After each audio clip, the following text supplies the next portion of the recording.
Okay, let's have a look at question 7. Okay, so question 7 is going to be your first calculus question for the paper. So 7.1 asks us to find first principles, the derivative using first principles. So we have f of x equals to x squared plus x, and we have to use first principles. So the minute we hear the word first principle, we should be thinking of the following formula. So f prime of x equals the limit as h tends to 0 of f of x plus h minus f of x all divided by h. Okay, so now all we do is we substitute this into everywhere we see x, and then we substitute the original function. So what do we have? We have the limit as h tends to 0 of our function, so x plus h squared, okay, plus x plus h minus, open bracket, okay, make sure you put this in brackets, otherwise you're going to forget to distribute the negative, plus x, okay, and that's all over h, which means now if we go and distribute that, we're going to get the following. So you're going to have the limit again, h tends to 0, you're then going to have x squared plus 2xh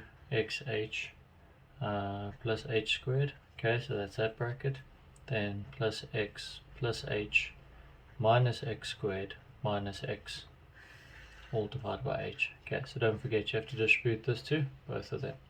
Okay, now again the limit h tends to 0. Now if we go and we sort out all the algebra at the top here, we can see the x's and the x will cancel out, and we'll be left with the following. So you'll have 2xh plus h squared plus h. That's all divided by h. So you can see h can come out as a common factor. It cancels out at the bottom, so you're left with here essentially the limit as h tends to 0 of 2x plus h, okay, and then plus 1, and now you can substitute h equals to 0 into this here, and you get your answer of f prime of x is equal to 2x plus 1. Okay, so if you do the shorthand method, you'll see 2 times 1 is 2x and then you minus 1 at the top here, so you get to the power of 1, and then 1 times 1 is 1, and then 1 minus 0 is going to give you plus 1. Okay, so that's a shorthand method to check if your answer is correct. Okay, then it says 7.2, determine the derivative of the following function. So we want f prime of x, so 7.2, given that f of x equals to 2x to the 5 minus 3x to the 4 plus 8x. Okay, so we're just going to use the short method or the exponent method for this. So f prime of x, so 5 times 2 is 10 to the power of x, 10 times x to the power of 5 minus 1 is 4, minus 4 times 3 is going to give you 12 x, and then 4 minus 1 is 3, and then 1 times 8 is plus 8, and then 1 minus 0 is 1 minus 1 is 0, and anything to the power is times 1.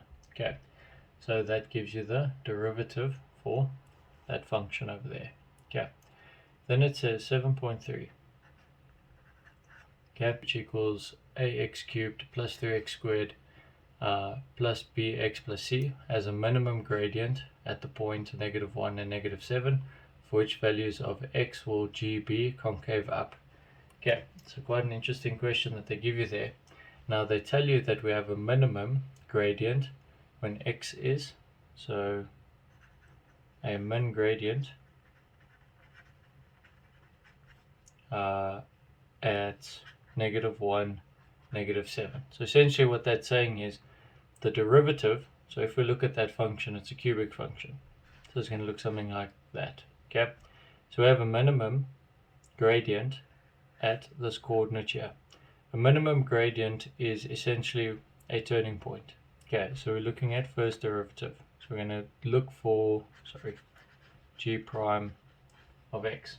Okay, so that's the first one we're going to use, and then we're going to find, because they want to know concavity, we need to find g double prime of x, okay, in order to determine whether it's concave up or concave down. So the first thing we've got to do is find the second derivative of the function. So they gave us that g of x equals to ax cubed plus 3x squared plus bx plus c. So finding the first derivative is just going to be 3a x squared. Then we have plus 6x plus b. Okay, c falls away because it's constant. Now when we find the second derivative, we're going to end up with 6a times x plus 6. Okay, and now essentially what we want is we want to know concavity, which means we need the minimum value. So the first thing I'm going to do there is I'm going to substitute g double prime of -1. Why? Because that's when we have a minimum gradient. Okay, that's going to be 6 of a times -1 plus 6, and we know that that is then needs to be equal to 0 when we're finding concavity. Okay, so now we can solve for a in this case. So we then end up with minus 6a equals to minus 6, so therefore a equals to 1. Okay, now that we have that, we can see that a is greater than 0. Okay, therefore if we go back to our function over here, okay, we can see we have g of x equals to x cubed plus 3x squared plus bx plus c. And because a is greater than 1, okay, we know also that the second derivative of g of x is greater than 0. Why? Because this value here essentially determines our second derivative, whether it's positive or negative. And we can see because it's positive, any number times this is always going to be positive.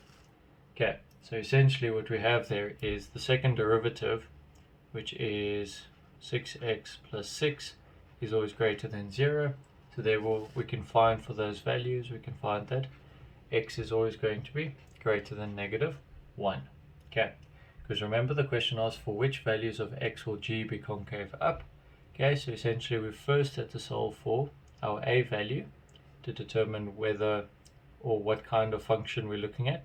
So we end up being this kind of a cubic function, which means that our concave up section will be for every x value that's greater than -1. Okay, and that's how we go about doing this question.